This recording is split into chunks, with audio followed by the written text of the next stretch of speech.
Om Swastiastu. Assalamualaikum warahmatullahi wabarakatuh.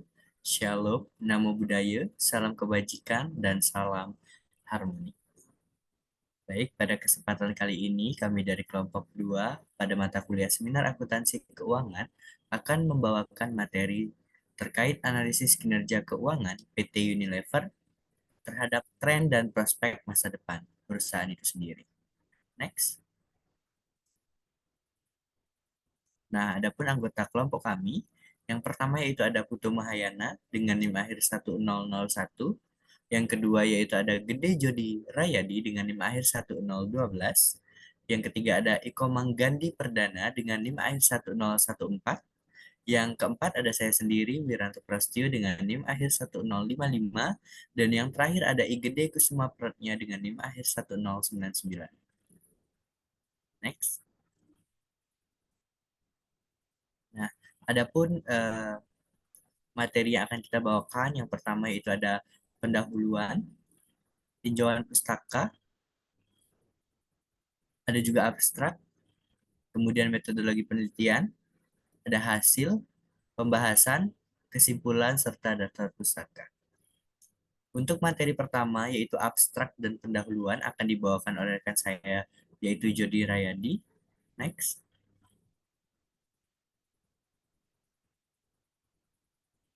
Saya persilahkan.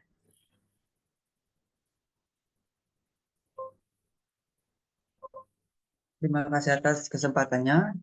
Di sini saya akan menjelaskan mengenai abstrak dan juga pendahuluan dari artikel yang kita buat, yaitu mengenai analisis kinerja keuangan PT Unilever, mengenai tren dan prospek masa depan. Adapun abstrak pada penelitian ini, ya adalah penelitian ini bertujuan menganalisis kinerja keuangan PT Unilever Indonesia Tbk selama beberapa tahun terakhir dan mengevaluasi prospek masa depannya. Menggunakan data keuangan dari laporan tahunan perusahaan, penelitian ini mengidentifikasi tren dan faktor-faktor kunci yang mempengaruhi stabilitas serta potensi pertumbuhan perusahaan. Dengan fokus pada rasio profitabilitas, likuiditas, solvabilitas, dan efisiensi, analisis ini memberikan gambaran komprehensif tentang posisi kompetitif Unilever di pasar.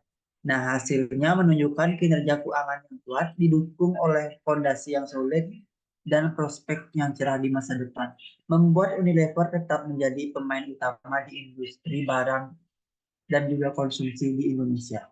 Next.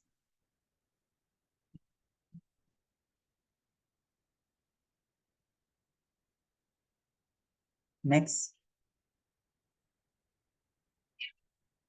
Nah, adapun pendahuluan pada artikel yang kita buat ini, di mana pendahuluan dalam artikel ilmiah adalah bagian penting yang memperkenalkan topik penelitian kepada pembaca dan memberikan konteks yang diperlukan untuk memahami tujuan dan relevansi studi. Nah, pada pendahuluan biasanya berisikan tentang latar belakang. Nah, adapun pendahuluan pada penelitian kami ini yaitu mengenai terjadinya pertumbuhan dan perputaran ekonomi di berbagai negara tentunya tidak lepas dari berbagai faktor, tak terkecuali dengan adanya peningkatan jumlah penduduk di suatu negara tersebut. Nah, salah satu contohnya yaitu adalah uh, suatu negara dengan jumlah penduduk terbanyak di dunia adalah Indonesia dengan peningkatan lebih dari 100 juta jiwa selama rentang waktu 40 tahun. Nah, tentunya hal ini menyebabkan adanya peningkatan permintaan akan barang dan juga jasa hingga mengundang investasi bekerjasama dengan pemerintah untuk mendorong adanya pembangunan infrastruktur di negara Indonesia yang nantinya dapat meningkatkan efisiensi dan pertumbuhan jangka panjang. Lalu di dalam era globalisasi dan juga persaingan bisnis yang semakin ketat ini, terdapat salah satu perusahaan yang sudah memastikan namanya itu berada di jajaran Bursa Efek Indonesia atau BEI.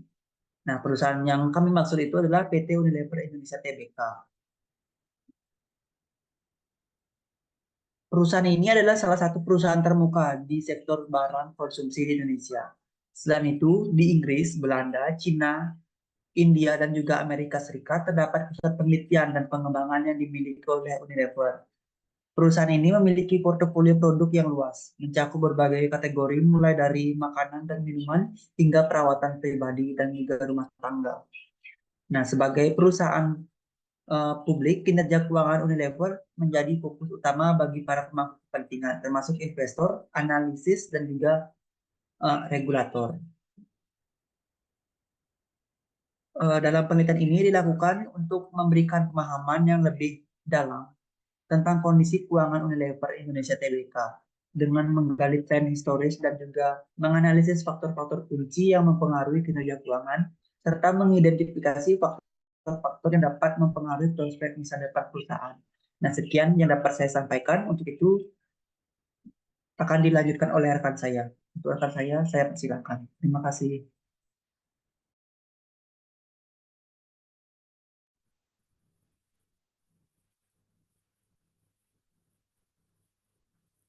Baik, terima kasih. Di sini saya akan menjelaskan terkait tinjauan pustaka. Seperti yang kita ketahui, kinerja keuangan adalah ukuran penting yang digunakan oleh suatu perusahaan untuk menilai seberapa baik perusahaan itu sendiri dan dalam menghasilkan keuntungan maupun mengelola sumber daya keuangannya. Pengukuran kinerja keuangan mencakup berbagai rasio dan indikator pada penelitian kali ini, yang dimana rasio-rasio yang digunakan merupakan rasio keuangan. Yang pertama itu ada rasio profitabilitas, yang kedua ada rasio likuiditas, yang ketiga ada solvabilitas, dan yang terakhir itu ada rasio efisiensi dari perusahaan itu sendiri. Kemudian rasio profitabilitas merupakan rasio yang mengukur kemampuan perusahaan dalam menghasilkan laba dari operasionalnya.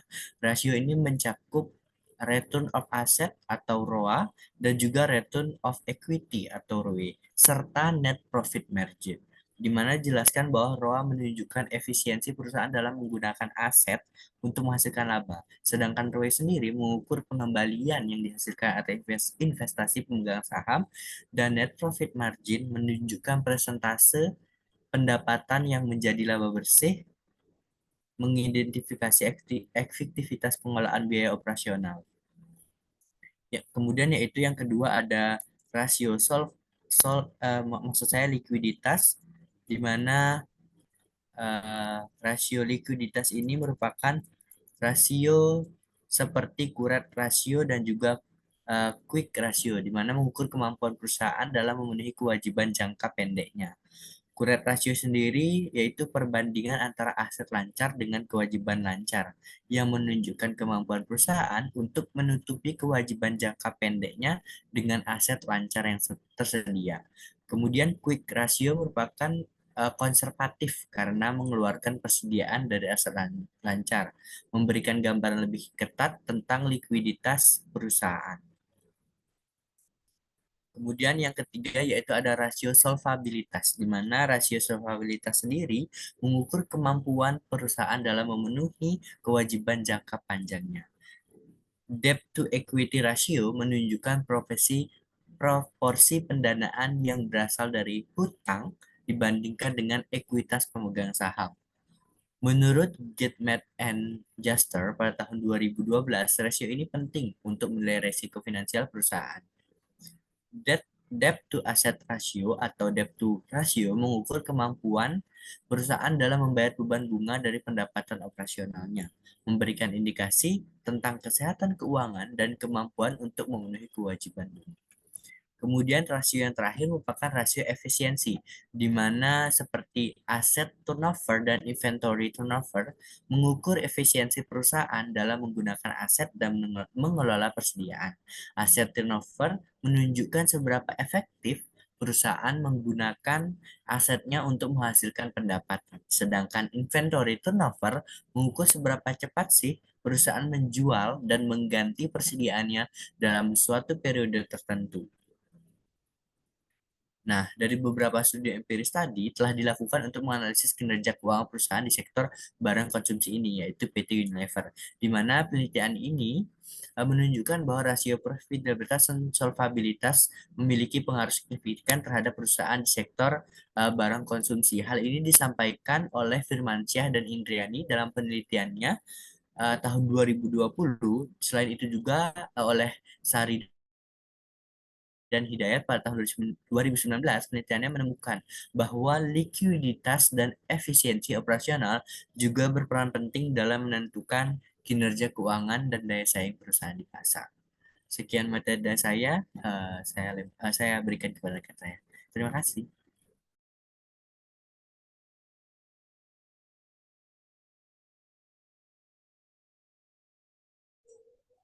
Baik, terima kasih atas kesempatannya. Di sini saya akan melanjutkan terkait dengan metodologi penelitian. Nah, penelitian ini menggunakan pendekatan deskriptif dengan metode kuantitatif untuk menganalisis kinerja keuangan PT Unilever.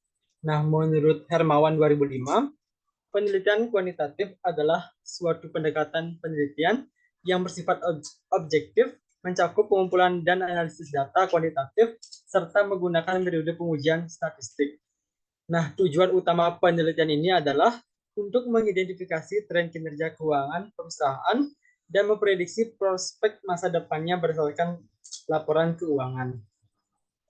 Nah, adapun data yang digunakan dalam penelitian ini merupakan data sekunder yang bersumber dari jurnal dan artikel terkait dengan topik penelitian tentang analisis kinerja keuangan PT Unilever, tren dan prospek masa depan.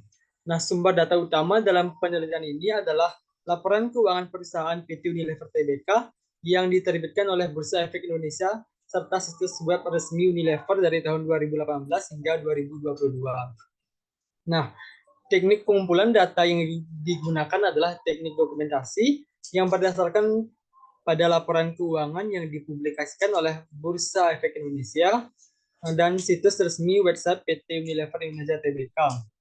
Nah, dokumentasi ini berasal dari kata dokumen yang mengacu pada bahan tertulis dan metode dokumentasi melibatkan pencatatan data yang sudah ada. Metodologi yang digunakan dalam penelitian ini meliputi analisis rasio keuangan berdasarkan data dari laporan tahunan PT Unilever Indonesia Tbk tahun 2022. Rasio-rasio yang dianalisis meliputi yang pertama rasio profitabilitas, yaitu seperti return on asset, return on equity, dan net profit margin. Yang kedua ada rasio likuiditas seperti current ratio dan quick ratio. Yang ketiga ada rasio solvabilitas seperti debt to equity ratio dan debt to asset ratio. Dan yang terakhir ada rasio efisiensi, yaitu aset turnover dan inventory turnover. Data diambil dari laporan keuangan tahunan PT Unilever Indonesia Tbk yang dipublikasikan dalam periode 2018 sampai 2022. Adapun populasi pada penelitian ini yaitu laporan keuangan tahunan PT Unilever yang dipublikasikan sejak perusahaan terdaftar di Bursa Efek Indonesia atau BEI. Dan sampelnya yaitu laporan keuangan tahunan PT Unilever yang dipublikasikan sejak perusahaan terdaftar, dan sampelnya laporan keuangan PT Unilever selama 5 tahun terakhir, yaitu dari tahun 2018 hingga 2022. Pemilihan sampel ini didasarkan pada pertimbangan bahwa periode tersebut cukup representatif untuk menganalisis tren dan melakukan prospek masa depan. Adapun instrumen penelitiannya yaitu yang pertama, laporan keuangan tahunan PT Unilever termasuk laporan laba rugi, neraca, dan arus kas. Dan yang kedua yaitu laporan tahunan PT Unilever yang mencakup analisis manajemen dan catatan atas laporan keuangan. Dan yang terakhir yaitu prosedur pengumpulan data. Di sini ada dua. Yang pertama, pengumpulan laporan keuangan, mengunduh laporan keuangan tahunan PT Unilever dari situs resmi perusahaan dan Bursa Efek Indonesia. Dan yang kedua yaitu validasi data, memastikan bahwa data yang diperoleh lengkap dan sesuai dengan periode yang ditentukan. Baik, sekian penyampaian materi dari saya. Selanjutnya akan disampaikan oleh teman saya. Terima kasih. Terima kasih atas waktu yang diberikan pada saya. Di sini saya akan melanjutkan materi untuk menyampaikan hasil dari analisa kinerja perusahaan PT Unilever dari tahun 2018 sampai dengan 2022. Yang dimana dalam analisis tersebut kita memakai rasio-rasio keuangan seperti rasio profitabilitas, rasio likuiditas, rasio solvabilitas, dan rasio efisiensi. Nah, di sini untuk yang pertama, eh, saya akan membahas terkait dengan rasio profitabilitas. Nah, dalam rasio profitabilitas ini terdiri dari beberapa rumus perhitungan, yaitu seperti return on asset, ROA, yang dimana laba bersih dibagi dengan total aset. Kemudian return on equity atau ROE, yang dimana laba bersih itu dibagi dengan ekuitas, dan net profit margin eh, itu laba bersih dibagi dengan pendapatan. Yang dimana pada data kali ini mendapatkan hasil ROA pada tahun 2018 sebesar 44,67%, ROE pada tahun 2018 mendapatkan hasil 122,98%, dan net profit margin pada tahun 2018 mendapatkan hasil 21,72%. Kemudian pada tahun 2019 ROA didapatkan hasil sebesar 35,80%, dan kemudian ROE 139,97%, dan net profit margin sebesar 17,22%. Tahun 2020 ROA sebesar 34,80%, ROE sebesar 144,74%, dan net profit margin sebesar 16,63%. Tahun 2021 ROA sebesar 30,20%, ROE sebesar 133,26%, net profit margin sebesar 14,56%. Dan yang terakhir yaitu pada tahun 2022 ROA sebesar 29,29%, ROE sebesar 134,23%, dan net profit margin sebesar 13,02%. Next. Kemudian rasio yang kedua yang kita pakai dalam analisis yaitu rasio likuiditas. Nah, dalam rasio likuiditas ini terdiri dari beberapa hitungan juga, yaitu current ratio, yang dimana perhitungannya aset lancar dibagi dengan hutang lancar, dan quick ratio, yaitu aset lancar dikurangi persediaan dibagi dengan hutang lancar. Yang dimana dalam hasil analisis kami ini mendapatkan hasil pada tahun 2018, current ratio sebesar 0,73%, dan quick ratio sebesar 0,50%. Tahun 2019, current ratio sebesar 0,65%, quick ratio sebesar 0,47%. Tahun 2020, current ratio sebesar 0,66%, quick ratio sebesar 0,48%. Kemudian pada tahun 2021, current ratio sebesar 0,61%, dan quick ratio sebesar 0,42%. Dan yang terakhir yaitu pada tahun 2022, current ratio sebesar 0,61%, dan quick ratio sebesar 0,40%. Next.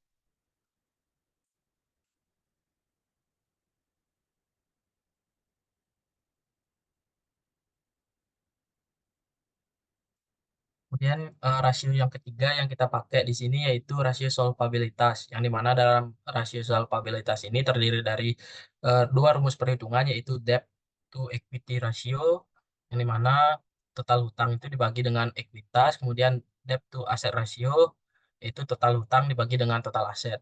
Dimana pada analisis ini mendapatkan hasil pada tahun 2018, debt to equity ratio sebesar 1,75%, 1,75, mohon maaf, dan debt to asset ratio sebesar 0,64. Tahun 2019, debt to equity ratio sebesar 2,91%, kemudian debt to asset ratio sebesar 0,74%.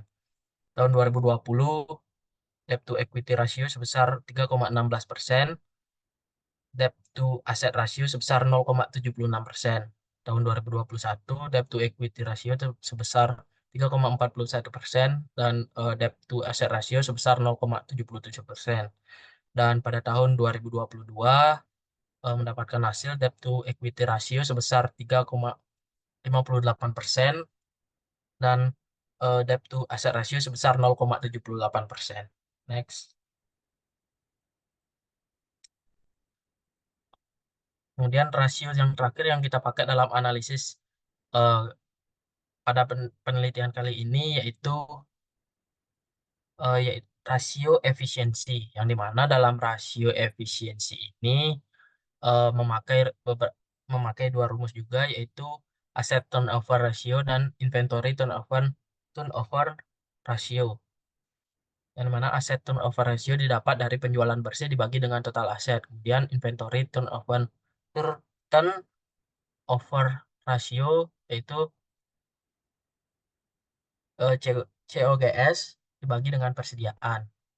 Di mana pada analisis ini mendapatkan hasil yaitu tahun 2018 aset turnover ratio sebesar 2,06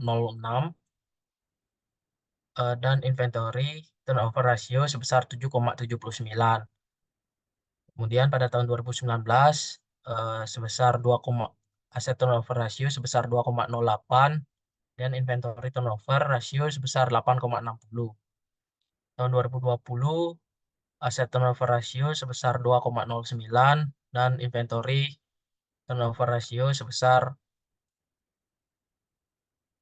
8,33. Tahun 2021 aset turnover ratio sebesar 2,07 dan inventory turnover ratio sebesar 8,12. Dan yang terakhir yaitu tahun 2022 aset turnover ratio sebesar 2,25, kemudian inventory turnover ratio sebesar 8,44%. Jadi sekian materi yang bisa saya sampaikan. Untuk selanjutnya akan dilanjutkan oleh rekan saya. Terima kasih.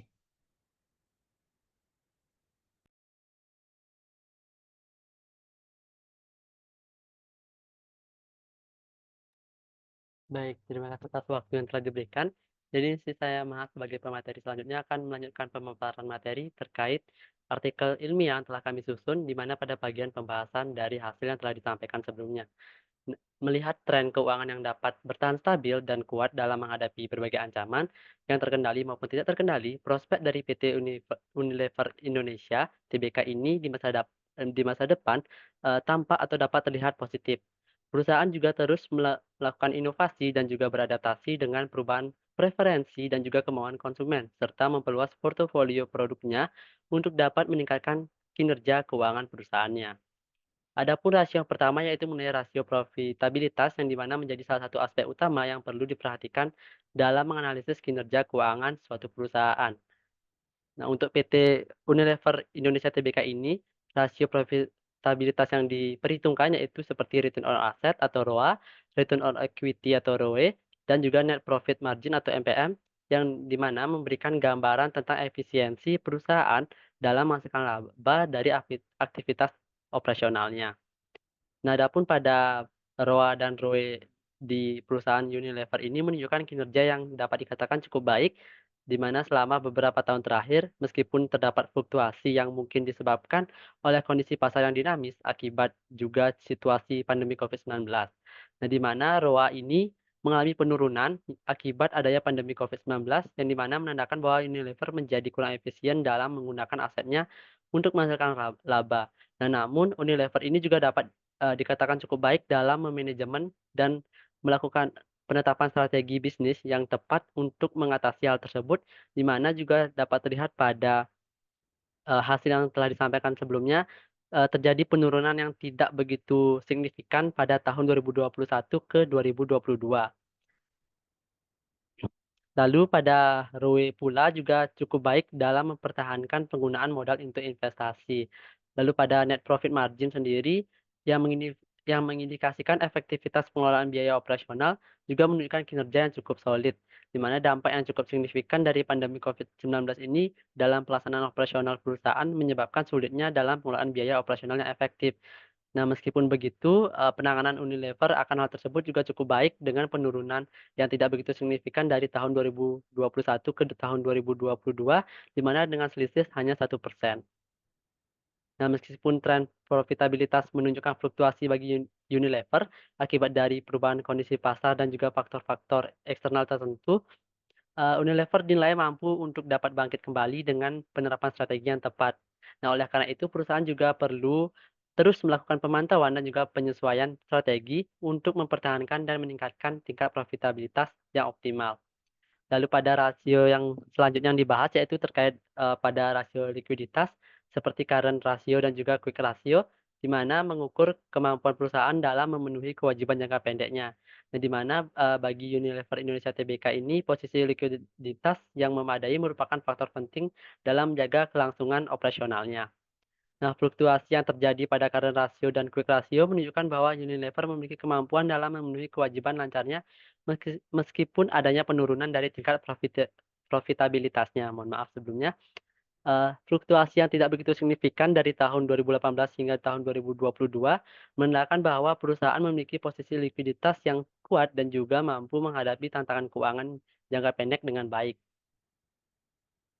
Meskipun likuiditas dari perusahaan tersebut memadai memberikan keunggulan bagi Unilever itu dalam menghadapi risiko keuangan, perlu diingat juga bahwa terlalu banyak aset lancar juga dapat mengurangi potensi pengembalian investasi. Oleh karena itu, manajemen perusahaan juga perlu menjaga keseimbangan antara likuiditas dan efisiensi penggunaan aset. Next.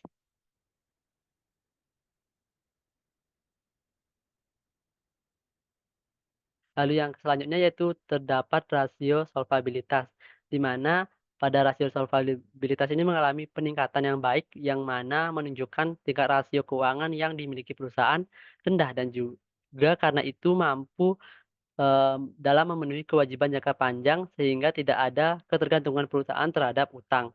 Dan di mana pada rasio solvabilitas ini juga mengukur kemampuan perusahaan dalam memenuhi kewajiban jangka panjangnya. Yang di mana terdapat 2 rasio yaitu debt to equity ratio dan juga, debt to asset ratio yang di mana memberikan gambaran tentang tingkat risiko keuangan dari perusahaan. Yang di mana pada debt to equity ratio ini Unilever yang berada pada tingkat moderat sekitar 3,58 menunjukkan bahwa perusahaan menggunakan utang secara seimbang dalam struktur modalnya ya, serta mampu dalam memenuhi utang jangka panjangnya. Di samping itu menandakan bahwa Unilever tidak terlalu bergantung pada hutang untuk mendanai operasionalnya yang dapat mengurangi risiko finansial. Sedangkan pada rasio debt to asset ratio, ini meningkat dan yang menandakan bahwa Unilever memiliki kemampuan yang baik dalam mengurangi ketergantungan perolehan aset yang bersumber dari utang. Yang terakhir yaitu pada rasio efisiensi, di mana terdiri dari aset turnover, ratio dan juga inventory turnover ratio, yang di mana mengukur, seberapa efektif perusahaan dalam menggunakan asetnya dan mengelola persediaannya. Nah, bagi Unilever, efisiensi operasional merupakan faktor kunci dalam meningkatkan produktivitas dan juga mengoptimalkan penggunaan sumber daya, perusahaan. Di mana pada, aset turnover, rasio yang tinggi seperti yang terlihat pada perhitungan sebelumnya yang telah dijelaskan oleh rekan saya, di mana hasilnya itu yaitu 2,25 yang menunjukkan bahwa Unilever efisien dalam menggunakan asetnya untuk menghasilkan pendapatan. Nah, sedangkan pada inventory turnover, juga memiliki nilai yang cukup tinggi sebesar 8,44 yang menunjukkan bahwa Unilever mampu menjual dan mengganti persediaannya dengan cepat dan juga efektif. Yang mana menandakan manajemen yang efisien dan juga efektif dalam mengelola persediaan dan mengurangi risiko kerugian barang yang kadaluarsa ataupun telah ketinggalan zaman. Next.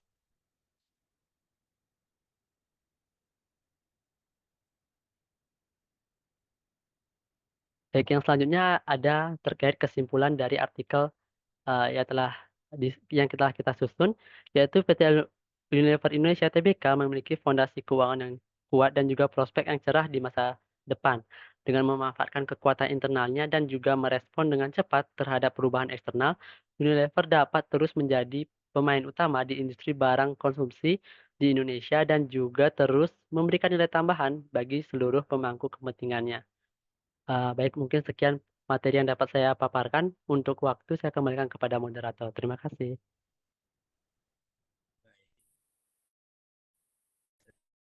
Terima kasih atas materi